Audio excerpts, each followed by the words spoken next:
नवरात्रि के इन शुभ दिनों में अक्सर ये प्रश्न उठता है कि आखिर देवी भगवती को कौन से दिन क्या विशेष भोग लगाना चाहिए। तो हमारे इन सभी संशयों का समाधान हमारे शास्त्रों में दिया गया है। एक समय नारद मुनि भगवान श्री विष्णु के पास पहुंच गए और उन्होंने भी यही प्रश्न भगवान से पूछा और उसके उत्तर में श्री नारायण ने क्या कहा, यही है आज के हमारे इस वीडियो की मुख्य कथा वस्तु। तो चलिए आज का वीडियो आरंभ करते हैं, जिसमें हम आपको बताएंगे कि देवी भगवती को प्रसन्न करने के लिए कौन से महीने में क्या भोग लगता है, कौन से दिन में क्या भोग लगता है और कौन से तिथि पर क्या विशेष भोग लगाकर देवी भगवती को प्रसन्न किया जा सकता है। तो चलिए आरंभ करते हैं। एक समय नारद मुनि ने भगवान श्री विष्णु से पूछा, हे प्रभु, देवी के आराधन रूपी श्रेष्ठ धर्म का क्या स्वरूप है? किस प्रकार से उपासना करने से उन्हें प्रसन्न किया जा सकता है? उनकी पूजा की क्या विधि है? कैसे, कब और किस स्तोत्र का गान करने से भगवती दुर्गा कष्टप्रद नरक से मनुष्यों का उद्धार करती हैं? तो इसके उत्तर में भगवान श्री नारायण ने कहा, हे परम विद्वान देवर्षि नारद मुनि, जिस प्रकार धर्म पूर्वक पूजा आराधना करने पर भगवती स्वयं प्रसन्न हो जाती हैं, वो समस्त विषय वस्तु अब तुम एकाग्र चित्त होकर मुझसे सुनो। ये संसार अनादि है। इसमें आकर जो भगवती जगदम्बा की उपासना करता है वो चाहे घोर संकट में ही क्यों ना हो, लेकिन सर्वशक्तिमयी भगवती देवी दुर्गा स्वयं उसके प्राणों की रक्षा करने में संलग्न हो जाती है। इसलिए प्राणी को सम्यक प्रकार से देवी की पूजा अर्चना करनी चाहिए। प्रतिपदा तिथि में भगवती जगदम्बा की गोधृत से पूजा होनी चाहिए, अर्थात षोडश उपचार से पूजन करके नैवेद्य के रूप में उन्हें गाय का घी अर्पण करना चाहिए एवं फिर वो घी ब्राह्मण को देना चाहिए। इसके फल स्वरूप मनुष्य कभी रोगी नहीं हो सकता। द्वितीय तिथि को पूजन करने के बाद भगवती जगदम्बा को चीनी का भोग लगाइए और ब्राह्मण को दीजिए। ऐसा करने से मनुष्य दीर्घायु बनता है। तृतीया के दिन भगवती की पूजा में दूध की प्रधानता होनी चाहिए और पूजन के उपरांत वह दूध ब्राह्मण को दान देना चाहिए। ऐसा करने से संपूर्ण दुखों से मुक्त होने का मार्ग प्रशस्त हो जाता है। चतुर्थी के दिन मालपुआ का नैवेद्य अर्पण करना चाहिए और फिर उसे योग्य ब्राह्मण को दे देना चाहिए। ऐसे अपूर्व दान मात्र से ही किसी प्रकार के विघ्न सामने नहीं आ सकते। पंचमी तिथि के दिन पूजा करके भगवती को केला भोग लगाएं और वो प्रसाद ब्राह्मण को दे। ऐसा करने से पुरुष की बुद्धि का विकास होता है। षष्ठी तिथि के दिन देवी के पूजन में मधु का महत्व बताया है और वो मधु ब्राह्मण को अर्पित करने के बाद इसके प्रभाव से साधक को सुंदर स्वरूप प्राप्त होता है। सप्तमी तिथि के दिन भगवती की पूजा में गुड़ का नैवेद्य अर्पण करना चाहिए और फिर उसे ब्राह्मण को देना चाहिए। ऐसा करने से पुरुष शोक मुक्त हो जाता है। अष्टमी तिथि के दिन भगवती को नारियल का भोग लगाना चाहिए और फिर उस नारियल को नैवेद्य के रूप में ब्राह्मण को दान देना चाहिए। ऐसा करने से उस पुरुष के पास किसी प्रकार के संताप नहीं आ सकते। नवमी तिथि के दिन भगवती दुर्गा को धान का लावा अर्पण करके ब्राह्मण को देना चाहिए। इस दान के प्रभाव से पुरुष इस लोक और परलोक में भी सुखी रह सकता है। हे नारद मुनि, दशमी तिथि के दिन भगवती को काले तिल का नैवेद्य अर्पण करना चाहिए। पूजन के बाद वो नैवेद्य ब्राह्मण अपने काम में ले सकते हैं। ऐसा करने से यमलोक का भय दूर हो जाता है। जो व्यक्ति एकादशी के दिन भगवती को दही का भोग लगाकर ब्राह्मण को अर्पित करता है, उसके ऊपर देवी भगवती अत्यंत संतुष्ट होती हैं। द्वादशी के दिन पूजन में चिवड़े का महत्व है। जो उस दिन भगवती को चिवड़ा भोग लगाकर ब्राह्मण को देता है, उसे भगवती अपना प्रेम भाजन बना लेती हैं। त्रयोदशी तिथि के दिन भगवती को चने का नैवेद्य अर्पण करना चाहिए और फिर उसे ब्राह्मण को देना चाहिए। इस प्रकार नियम पालन करने से प्रजा संतानवान बनती है। चतुर्दशी के दिन जो भी व्यक्ति भगवती जगदम्बा को सत्तू का भोग लगाकर ब्राह्मण को देता है, उस पर भगवान शंकर अत्यंत प्रसन्न होते हैं। पूर्णिमा के दिन भगवती जगदम्बा को खीर का भोग लगाना चाहिए और फिर उसे श्रेष्ठ ब्राह्मण को अर्पित करने से पुरुष अपने समस्त पितरों का उद्धार कर देता है। पूर्णिमा और अमावस्या की तिथि में कोई अंतर नहीं है।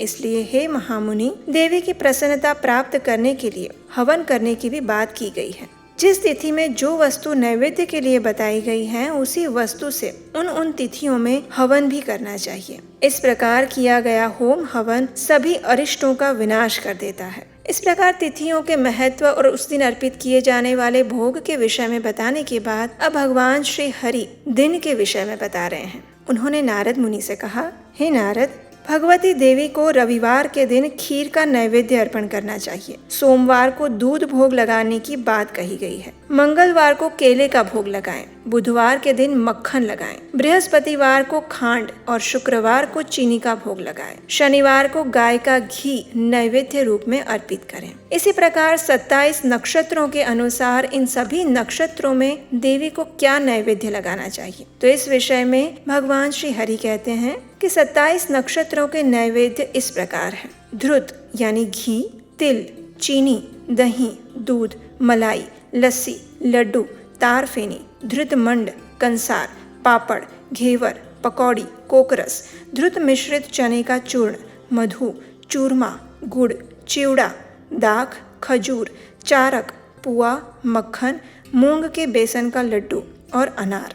हे नारद, ये 27 वस्तुएं हैं। क्रमशः एक एक नक्षत्र में एक एक वस्तु का भगवती को भोग लगाना चाहिए। इसी को नक्षत्र नैवेद्य अथवा नक्षत्र संबंधी नैवेद्य कहा जाता है। अब विषकुंभ आदि योगों में क्या भोग लगाना चाहिए, तो इसके विषय में कहते हैं कि नियम अनुसार पदार्थों का भोग लगाने से भगवती जगदम्बा परम प्रसन्न होती हैं। और विषकुंभ आदि योगों में जो भोग लगाए जाते हैं वे हैं गुड़, मधु, धृत, दूध, दही, छाछ, पुआ, मक्खन, ककड़ी, कोहड़ा, लड्डू, कटहल, केला, जामुन, आम, तिल, संतरा, अनार, बेर का फल, आंवला, खीर, चिवड़ा, चना, नारियल, नींबू, कंसार और चूरमा। ये नैवेद्य परम पवित्र माने गए हैं। भगवती को क्रमशः इनको अर्पित करना चाहिए। इस प्रकार भगवान श्री हरि नारायण ने आगे कहा, हे मुनिवर नारद, अब भगवती जगदम्बा को प्रसन्न करने के लिए एक दूसरा विशेष साधन मैं बताता हूँ, उसे भी ध्यान पूर्वक सुनो। चैत्र मास के शुक्ल पक्ष में तृतीया के दिन महुआ के वृक्ष में भगवती की भावना करते हुए उसकी पूजा करनी चाहिए। नैवेद्य में 5 प्रकार के खाद्य पदार्थ होने चाहिए और इसी प्रकार 12 महीने की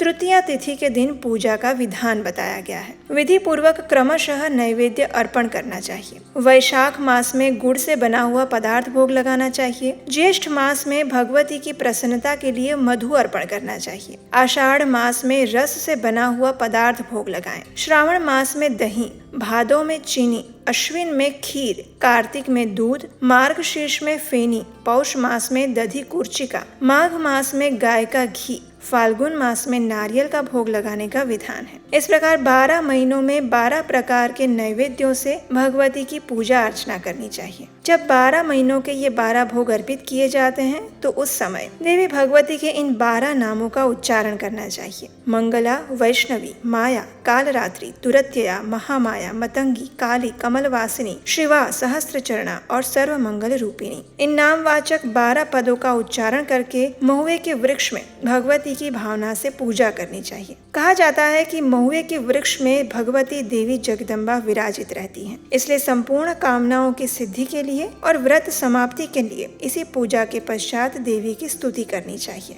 भगवती देवी को इस प्रकार भोग नैवेद्य अर्पित करने के बाद उनकी पूजा के बाद उनकी इस प्रकार से स्तुति करनी चाहिए और इस स्तवन का पाठ करना चाहिए। कमल के समान नेत्रों से शोभा पाने वाली भगवती देवी को नमस्कार है। हे भगवती माहेश्वरी, आप महादेवी हैं, जगत धात्री हैं, आपका विग्रह मंगलमय है, आपको नमस्कार है। हे परम बुद्धिमती देवी, परमा, पापहंत्री, परमार्ग प्रदायिनी, परमेश्वरी, प्रजोत्पत्ति, परब्रह्म स्वरूपिणी, मददात्री, मदोन्मता, मानगम्या, महोन्नता, मनस्विनी, मुनिध्यया, मार्तंड सहचारिणी, जय लोकेश्वरी, ये आपके नाम हैं। प्रलयकालीन मेघ की भांति आप कांति धारण करती हैं। देवताओं और दानवों ने महान मोह की निवृत्ति के लिए आपकी आराधना की थी। यम लोक को मिटाने वाली परम आराध्या भगवती जगदम्बे, आप यम पूज्या, यम अग्रजा और यम निग्रह रूपा हैं। हम आपको बारंबार नमस्कार करते हैं। हे भगवती सर्वेश्वरी, आप समस्व भावा, सर्वसंग विवर्जिता, संग नाश करी,